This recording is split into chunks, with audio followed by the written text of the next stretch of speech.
then record.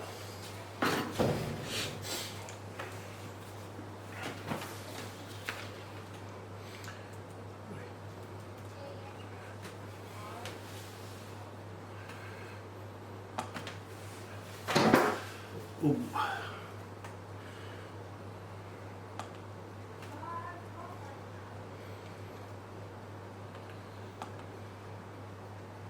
Yeah, that'll be awesome.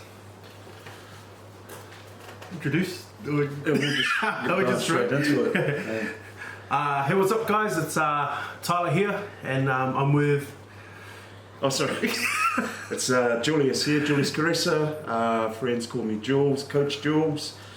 We're from Ironsharp. Ironsharp, and this is the Ironsharp podcast. This is actually take 2. We did take one Last week. And on my behalf, I failed. A couple of little technical issues, but we are back and we're gonna take this one again. So this is episode 1, fam, of a podcast. Our aim for this year is to be pumping up 1 a month. So you should be seeing at least 12 for 2020. Hopefully we get a bit more. Yeah, hopefully we'll go from there. But I guess for our first podcast, what we wanted to do was just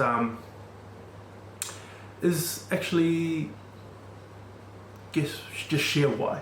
Why are we doing this? Yeah. Why should people tune in and listen to this and stuff like that? And I guess we talked about it just the other day, and it's just another avenue to sharpen iron, really, for me. Yeah. That's the way we see it. Share our story and share many stories on this platform. I feel like that's something that it's probably a little overdue.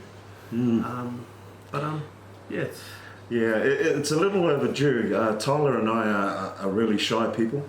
And I know that content is very important when you're, especially in this day and age with technology, getting ourselves out there, and you don't see too many videos of us talking, but we do a lot of writing, coaching, but in front of the camera we're a little shy. But we feel it's time for us to put a podcast together. Whether 1 or 2 people listen to it doesn't matter. For us, it's just another medium to spread our gospel. As Tyler touched on about iron sharpens iron, people sharpen people. We all support, we all encourage to be better, to be better people, and that's part of our philosophy as Ironsharp is to empower, encourage, and support the people that we work with. So I liked how you were looking at the screen, and then we started looking at the camera. Looking at the screen, but we should be looking at the camera. Before everyone noticed it, we noticed it as well, fam. So, but exactly, sorry to go off topic, but exactly, Coach Jules said it all. It's just another avenue to do all that, and I'm excited about it, big time. It is exciting, and when you ask someone what their why is, and we got to differentiate that as business owners and as program providers. Like, what is your why? And a lot of people, and I guess myself included, when people ask me what my why is when I'm venturing out into a business venture, my why would be my family. That's why I'm doing this. But that's nice in saying that, but I think the actual truth in what we're trying to do is why are we doing what we're doing, and it's basically what we touched on before. Our why is to empower our community. We want stronger communities. We want positive role models in our community. We want to build people up. We want to encourage. We want to support them to be, I hate this saying, but to be a better version of themselves. And we do that through the programs in our gym. And if you ask Tyler and I why we do this, that's why we do it. We want, we both have families. Tyler has a young family, and we're so pro community that we know the potential in our people. We know the potential in our young people, old people, older people, and we want to provide programs that help them enhance what they already have. Big time. Yeah, and if you ask us what our why is, that for me personally, and I'm sure Tyler will agree, that's why we do what we do. And it's not about credit or anything like that, but it's just to be another organisation or another outfit that's out there trying to improve people's lives. And we just want to be a part of the village. We're not saying that join us, we're the only people that are doing it. We just want to be another option in the community. Absolutely. You know, we talked about with our, so for those who don't know us, we Ironsharp was basically a very small, or they call it a gym, was just a group fitness sort of thing going. It started off with group family and friends, and I knew for myself I always wanted to work with young men, and at the time didn't know any young men, so I was just like, hey, just work with my wife's friends, and let's just refine my craft as, I guess, as a strength coach or trainer at that time. And fast forward a couple of years, got involved in the rugby league circles and started mentoring and working with young athletes at the time. At that time, those guys were probably about 12, 13. You know, a couple of them went on to bigger things, and I just felt like a sense of calling in that space. No one was doing it at that time, and so there was no actual blueprint for us to sort of take. And I'll be honest, like, we got to a particular point where I was training guys out of my garage, and we were living in a complex, and there was we'll get about 20 kids in this little double garage, and it was a little bit dodgy because we lived right across the road from the property managers at the time, and I used to just open up the garage and be like, just whistle up to the boys, and then they'll sort of just come in, all the boys looking like they all had hoodies on and all that, it looked dodgy as when I think about it. And to be honest, it would have been fair if the property owners thought I was running drugs out of my house. To be honest, it would have been a fair call. Like, but I know God works in mysterious ways, and they didn't question me at the time. But it did get to a ridiculous point where we couldn't do that anymore. We couldn't have any guys hanging around at the front of our house anymore. At that time, my kids were only really, really young, under 5 years old, and so we looked for a warehouse because I didn't want to stop that, and I just really looked for a warehouse. Done that, started looking for a year or so, while still working with a few guys out of home, and then we found a warehouse. Stepped out, found a warehouse. Didn't have the money. Didn't have any business knowledge. Nothing. We just filled a warehouse all with second-hand equipment that was accumulated over the years, and then just went to the plow, really. Struggled all the way through, but it taught perseverance, and really it just taught to step out. So when we, fast forward again a year or two later, reached out with Jules, who was a coach and was a mentor of mine for years before that also. And then we always kept in touch. Jules was doing coach fit. See, so for us, there's a couple of us that started off fitness businesses and stuff like that, but Jules at Coach Fit was the first. We were the first, actually, yeah. And a lot of our families in that come to that class. That was years ago. How long was that? Probably about 9 years. 9 years ago. So you're running out of Pack Pines High School, yeah. And there was nothing like that. There wasn't too many gyms or independent owners at the time. Yeah. And you were essentially doing the same thing. You were sort of without really knowing, we were sort of pioneering something that we didn't really know what was coming. Like, what did you do that for? To be honest, I just coach football. Football for me is that's a love, that's a passion. So when the club that we were at, you last year, coach Tyler at Hinterland. So it was 2010 or 11, and then that club folded. So I didn't have a club to go to the next year. Then my wife said, can you train me? So I said, okay. I trained her. Then my sisters got involved. We were on the field. People were driving past. contacted my sister and said, oh, hey, can they join in? And then before you knew it, we were getting like 50 to 60 people. And at that time, I still wasn't sure. I was wanting to get into back into coaching. But then, obviously what Tyler said, he started his fitness group. Our friend Dan started his fitness shout group. Shout out to Dan at Grind.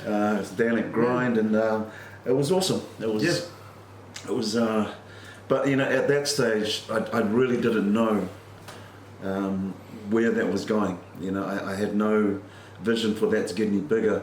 But then I saw, I've seen what Tyler was doing, and it's funny he mentioned the garage, because the good thing about Facebook, it brings up memories.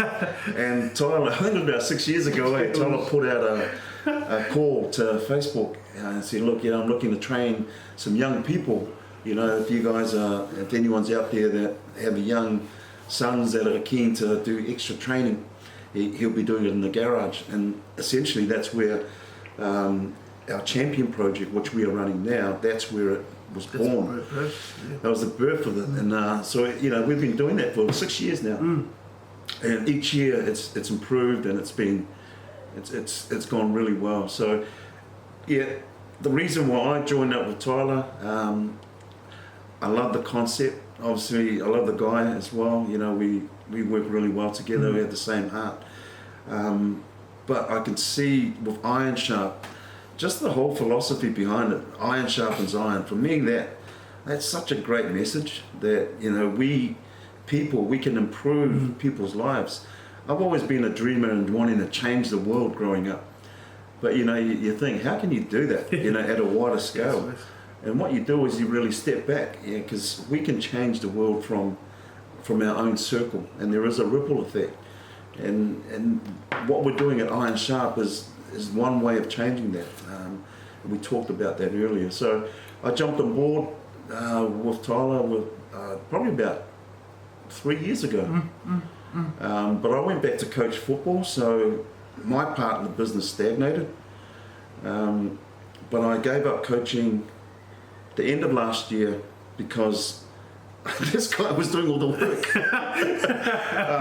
This guy was doing all the work, and I sort of felt really, really bad. But it's funny though, because it's only coaching local A grade, but it just takes up so much time. It's almost a full-time job, man. Yeah, your thinking time, just everything. It's everything was about football.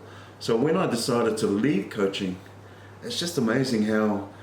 There's a good saying that Tony Robbins says, is where your focus goes, your energy goes.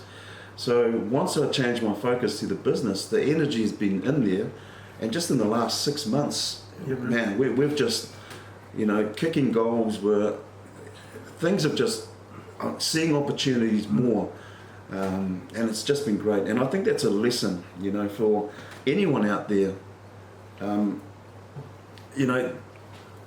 Put away things that aren't important. Really, I know people are busy in life, and sometimes that can hold you back from achieving any goal or dream that you may have. But if you prioritize those, I guarantee when you focus on what you really want to do, opportunities open up. People come in front of you that you were meant to meet, and it's just an amazing, it's been an amazing experience so far. I think, even like my own personal journey with Ironsharp, and us at the moment, like there's been opportunities that you could never really plan. The opportunities, I guess, without the cutters, and all that sort of stuff. Like these things we never planned for. But if you work, and I guess if you work hard, but also have a heart to serve, people will buy into your vision that essentially they'll. Because I guess like any business owner or any investor or anything, they don't really invest in the product, but they do. But they really invest in the person. Like I know if I had a bunch of money, a guy can come with me and try to sell me something, but really I'm really looking at the person as a whole. Talking about character and integrity and making sure that you're able to do partnership and everything. And I guess that comes with us with our partnership as well. Like it was an easy choice for myself, only because we've been doing it, we've been doing our own thing, but then we've always been catching up, and we always knew each other's heart. And I knew, for example, for me, when reaching out to Jules a few years ago, I knew that he'd be perfect for it, because, and this is the thing. Also, like, people like to people are starting businesses, or they're owner operators, and one thing I've learned is that they try to do everything by themselves. But if you try to do everything by yourselves, then you're pretty much limited by your own two hands. And for the dreams and for the goals that I had with Ironsharp, I knew that I couldn't carry everything. I knew that I wanted to get into the community space, which you were heavily in. I knew that I wanted to take this and work with young men, and which we're doing now and stuff like that. But see, I didn't have that. I didn't have that network. I didn't have that. I couldn't even do that by myself. Even like if I went to a PIN meeting, or meeting, they would have walked up to me. They would have said to me, like, "Who the heck is this guy?" And it's fair, you know what I mean? But because Jules, because we caught up with Jules, and he was able to take that Ironsharp into that space, which was I could never do. And I guess that's the biggest thing with it, with partnership, is that it does increase your network. How many guys have you worked with in the past that have come back into the gym, and they've they've met myself? How many guys that I've brought back into the gym, and they met you, and they fall in love with not just us, but they fall in love with the whole thing that's going on. You know what I mean? That's the power of partnership, fam. Because that's it. Like, you can do everything yourself, but you're not gonna. To be honest, you're not gonna do much by yourself, because you only have two hands. But if you can partner with someone to be able to make it bigger. And to be honest, from a business sense, I prefer to have a stake in a bigger business than 100% ownership of a small business. You know what I mean? Because, again, you don't take any holidays, you can't do, some days your family might be sick, and like those little things there. So I'm being able to cover for you being able to cover for me, and partnership really helps that. But both partners basically have to be working towards the same vision and having the same goal. And I think that's the main thing. It's a really good point. With the partnership, I mean, there are sole traders out there that are successful. Just speaking on our experience, I just think the vision that we both had was too big for us individually. Why is that? Well, we don't consider ourselves a gym. Ironsharp for us is a community hub. We've got athlete programs that we run with our young athletes. We've got our everyday athlete programs where adults that are wanting to get back into some health and fitness. We've got a youth program that we're going to be in partnership with a couple of community organisations, and we've got a disability program as well. On top of that, it's clothing. So diversifying our skills so that we can offer better service and more programs to help our community. And for me, that I couldn't have done that myself. I honestly couldn't have. I probably, but with the partnership with Tyler, and what that did was bring both our skills to the table. Opened up our networks, and it also opened up our minds to different ideas to how we can succeed in the vision that we have for our community. So definitely a partnership. And I guess partnership is not for everyone, but I believe also that your goal should be so big, your dream should be so big that it sort of scares you. And I believe ours are. Like, when we talk about our stuff, it's it's a little bit scary. You go, I'm scared every week because I've got to make rent. I've got to pay my rent.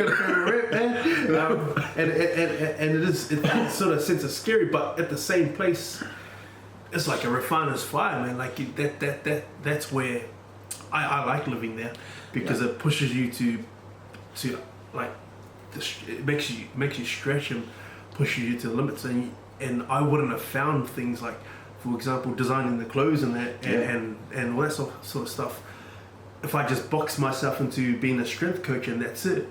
I would never ever diversified and stuff. And I like doing the clothing. I like doing the I realized I like doing web designing and stuff like that, things that I didn't think of even doing, but because you're stretching, you have to find business and you have to try to make money to feed your family. Yeah. Like, because that's the aim of the business, is to be able to feed your family. Be able to feed your family. People don't like attaching community stuff to, I guess, business, but at the end of the day, we got a service to provide, Yeah. and we feel like it's a great service. But we also got to feed our family at the same time, or else we just become a charity. Yeah. Like, that's essentially, that's the hard part. But It is hard. And like for the programs that we want to run in the community, there is funding. yep, There's funding available to fund these programs at the higher level. I guess for Tyler and I at this stage, we wanted to create businesses within the business to be able to fund and also find loopholes or ways that we can seek funding without having to be accountable to those funders on how the program should be run from their perspective. We don't want to change what we're doing because we've been doing it for so long and we've had a huge amount of success. Obviously, we take on feedback. We have feedback from our people, and we take that quite seriously. So we're always tweaking what we're doing, but we don't want someone sitting in an office saying, well, no, that's not how you should run your business, your programs, and so forth. So at this stage, for us, it's more about creating it ourselves and funding those programs ourselves, and being innovative in how we find funding out there to enable us to run those programs. So that's the biggest reason with the clothing. Like, the clothing doesn't go into our pockets. The clothing goes in to be able to run these programs and be able to do it at because the people that we really want to serve really don't have the funds. Like, that's the truth. That's our price. And when you look at it and go, all right, that's a terrible, like, I guess when you look at it and say, man, that is a little bit like as a terrible business plan. But our sense of calling is there, so we build business around the thing. Hence the reason why you'll see Ironsharp on everything. Yeah. It's just because you have to. You gotta. There's a need out there, and we feel like with clothing, with our programs, with whatever we do, we just feel like the work is obviously got to get funded. Somehow we again got to be able to. Got to find the funding, and you're right. When you're out on the edge, and this is what we teach our athletes. It's the hard that makes you stronger. It's the hard that if you work through that hard times, it just builds resilience. It builds character for you to be able to withstand any stress that you may face in the future. And for us, novice businessmen, we're going through that. And Tyler mentioned the clothing company and some of our products. So we had a printer that we used. Tyler's friend. I'm not saying anything bad about him. But we looked at from a business perspective, using a printer sort of held us back financially and with time as well. So this guy took it upon himself to learn the craft. We purchased the equipment for him to do it, and now we sort of just doing the label is ours. We don't use a printer. And it saves us time. We don't have to pay a supplier thousands of dollars before they can print or do garments. So we do it ourselves, or this guy does it himself, and that's just from learning that business. And and it's saving us a lot of time. It's saving us a lot of money, and we're upskilling, which has been really good. Which is essentially like from that particular skill, which is that was learnt, which is being entered into one of the entrepreneurship programs that we ran last year. Oh, absolutely. So these are little things that we're talking about with our journey, is to really upskill people in our community. So they can go ahead and instead of asking for money or handout, like teach them the skills to be able to feed themselves. That's right. And that's the big thing, Yeah, and it's essentially what we're doing. We're learning a skill, developing that, and then teaching that. And it's just a great concept. And it makes us, I guess, better trainers, better coaches, better mentors. Because I think first and foremost, we're probably coaches. Oh, That's 100%. like from your years of coaching experience, and essentially that's what it was. We coach football, but essentially now you just take the same principles of coaching and you just coach what's up here, and pretty much pass it on to whoever your audience, the audience and stuff like that. Yeah, absolutely. Like I changed my title at work. It was a youth support coordinator or youth worker. I call myself a youth coach. I've coached football for so long. Youth worker, it's the same thing. Being a caseworker, it's the same thing. You're coaching people through some of the troubles that they're going through, giving them some options to try and deal with some of those difficulties that they're facing. And the same thing applies to young people. Same thing applies to athletes. And I, for me, I wear my coaching cap 24/7. I just love being able to do that, or being able to service people like that, and I'm 100%. I pretty much do too. He's the same. But I take it off when I come home because still doesn't want to hear anything. Yeah. Because they're trying to coach me, mate. Really? Yeah. It's funny that because my kids do the dishes. My kids are like I was coaching A grade for so long as my kids were growing up, and one of my kids was playing sport. She was playing netball, so I thought I'd go and help her out, and I was telling her, we're doing some training and stuff like that, and she was getting upset. She goes, "You don't know netball." I'm like, okay, no, that's fair enough. So to the family, you're just dad. That's it. Like, man. So that went off on a ramble for a bit. It did, yeah. So we apologise about that. We're just new to this. We're just new to this. And again, we just wanted to use this platform just to share our story, encourage people to step up. I think if you would have got anything from our backstory, and what we just shared, is that like a lot of people try to wonder what they're called to do. What's one thing I've noticed is that people are going, man, I don't know I don't know what I'm called to do. And it's funny because if you go down I think it's not a blasé way of saying do what you love, but do something that I think you're a bit passionate about. And if you just keep on opening the doors that come to you, then I think you can sort of build, like in this day and age, you can sort of build business around it. Yeah. You think about, we didn't play NRL. I didn't play NRL, but we've got when we think about it, we've got an athlete program, the Champion Project. That thing sells out. We're not NRL players, but because we loved the rugby league, because we loved the coaching, and we found, and in the work that we saw the value of character development and everything like that. We're able to provide a program and just use rugby league as the vessel, which is what we were talking about before. It was like using rugby league as the vessel to teach character, and because that's the most important thing. And if I could make good coffee, I'll open up a cafe. I always say that. I say, well, if I make good coffee, I'll open up a cafe. So I think cafes are pretty cool.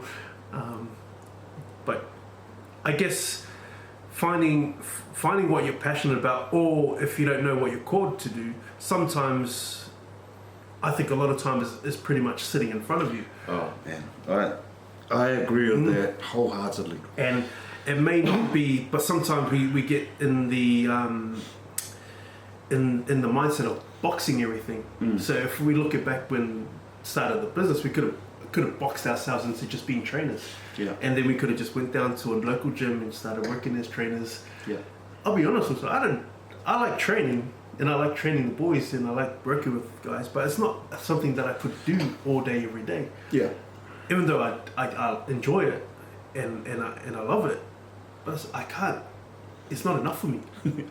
I think we spoke about that too. It was like, I think it's just not enough, and I guess sometimes the it will lead to the it, if you know what I mean. Does it make sense? Like, if you go down a path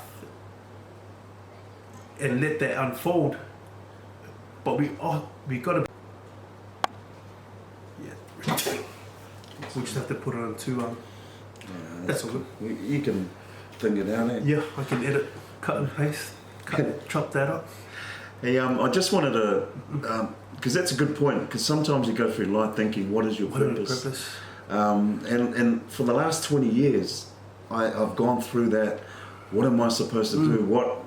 And I knew it was a business. So about 20, maybe 16 years ago, I went back to university. I started up a e-commerce business because I'm, business owner, and I looking at property. And I sat in those lectures. And information was coming in one ear and going out the other. So suffice to say, I didn't complete the course, and I could continue to wander through life thinking, shit, what is my purpose? But what Tyler said is so true. It's been in front of you all this time, because what we do now, and what I've been doing now, I've been doing my whole life. For work and that, I've always worked with young men on the side.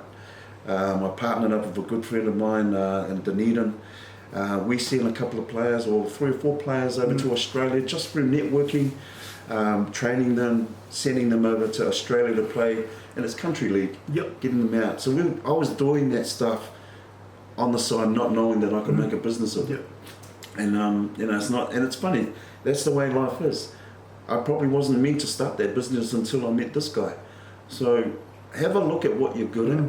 Have a look at what you're doing right now that you enjoy, and that could possibly be your goal or your purpose in life. And essentially, in your mind, don't put a cap on it. Like, don't just, sometimes how we just go, because when you first come over here, so were you trying to be an NRL coach at the time? Was that the goal? Was that the goal that you were setting? Like, I'll be honest, it was just to try and go as far as I could in coaching.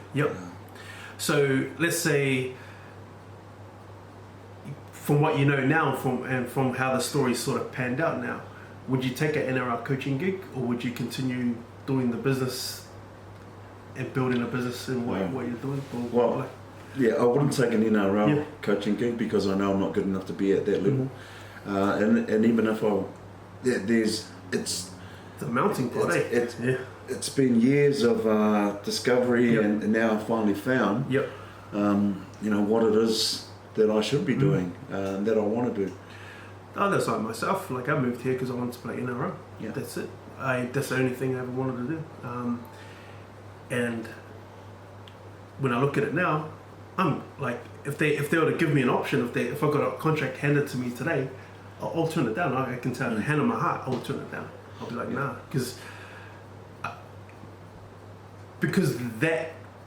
I saw that as the it, but it sort of led me to the real it. You know what I mean? And I wouldn't trade what I do for anything, because man, there's something about when you're building something and you're putting your hands to the plow. There's something rewarding about it, and you discover a lot about yourself. You do. And it's the journey, And I guess that's the encouragement from this chat, is really have a look at what's in front of you. And don't put a cap on it. Who knew that? Because I would have never known 5 years ago that we'll be sitting here. Oh, we talked about it. That we'll do a podcast. Oh yeah, It was a podcast. Like, I didn't realise that, and that people may even listen to it. Who like, nobody may listen to it. Okay? It is what it is. That's what it is. But just not trying to be, I guess, not trying to spend too much time trying to figure the whole thing out, but really have a look what's in front of you. And it may not even be sports, you know what I mean? It may just be business, just more small business, I, as I told Jules, I'm gonna try in a few years' time, I'm gonna own a laundromat, and stuff like that. But it may not be big things, but it's just good. It makes good business. It's just little things like that. You just don't know. And we want to empower our people to be entrepreneurs. Absolutely. We're heading into the future. It's there's just no guarantee with jobs. you know, government jobs or working in the community, you're only there until funding ends. Yeah.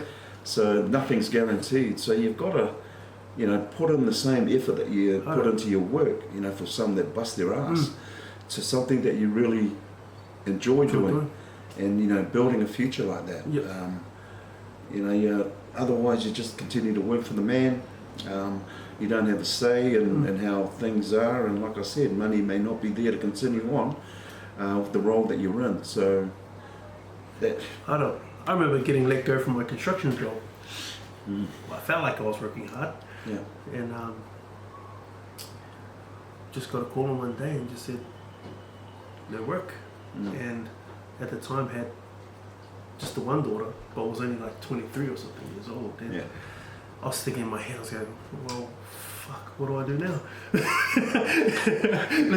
I was legit just thinking, and for months, savings went down, and for months, and I guess I look back at that now, and that's one thing that I go, when I look at it, I go, far out, you could be doing something, you could be working the hardest you can, and you can be ticking all the boxes, but someone above you could make a wrong move and it'll cost you your job. And that's one thing that probably drives me as well, is I can't let my family's livelihood be dictated by someone else's decision above me. Hence the reason why we don't go directly to get the big guys, big council funding, because some person who authorizes the funding, they may have a change in office, and he may just come through and just go, nah, cut that. And then everything we built, if it's dependent on that funding, then we're pretty much thing. No, that's it. We want to be self-sufficient. I think down the track there will be ways that we can seek some grants to help us on our journey to service our community, and we'll be open to that. But as far as anyone dictating how we run our programs or how the program should be run, I think we've learnt a lot over the last few years, and how the best way to empower the people that we serve, and it has to be like, I guess the changes have to be results driven as well. So that's the main thing is with any of the programs. It's got to be results driven. If we're gonna go to people and say, hey, you should put your child in this program that we offer. We've got to be able to, at the other end, provide the results, which I'm comfortable that we can in anything that we do. I think we've proven in the community, like the feedback from parents, from kids, obviously, not just improvement on the field, but for me, and I know for you as well, it's off the field stuff that we also enjoy hearing. That, through the program, not only have they improved in their football, but they've improved in their behaviour at home and their relationships. Those things are very important for us, that we continue to serve the community and get those sorts of outcome, and that's what drives us to be that community hub. And we live up in the northern corridor of the Gold Coast. That's a booming area, houses going up all over the show, schools, and beautiful part of the world. It's beautiful, man. It's it's just the community that, and a lot of the community is a lot of Kiwis. Okay, so a lot of Kiwis that have come over to start a new life, and then we want to be that community hub that can be able to serve, assist, and whatnot. So we got our plate full, but I wouldn't have it any other way. So I guess, guys, a few things to be looking out for. We're going to drop another episode in probably about a month's time. If you're a business owner in our local area and you want to jump on board, then man, we'd love to have you on. Share your story, offer people, just be able to offer people nuggets from your particular story, and I just feel like especially in the Polynesians, there's an upsurge on Polynesian entrepreneurs. I think there's a gap there, but I think it will be that will rapidly fill. hopefully I like to see that. Yeah. We don't want our people to be reliant, as we mentioned on the, we know we're creative people and we can, organise a business or run a business that, that can provide some value in the community. But we're excited, man. We really are, and we're new to this, and we'll probably look back at this and think, oh my gosh, These guys talk too much. But we're on 40 minutes now, and I'm sure that Tyler will cut, and I'll be down to about 15. Cut it up, be down to like 2. But I guess, guys, we'll see you on the next episode. Thank you for tuning in. Yeah. And iron sharpens iron. Iron sharpens iron.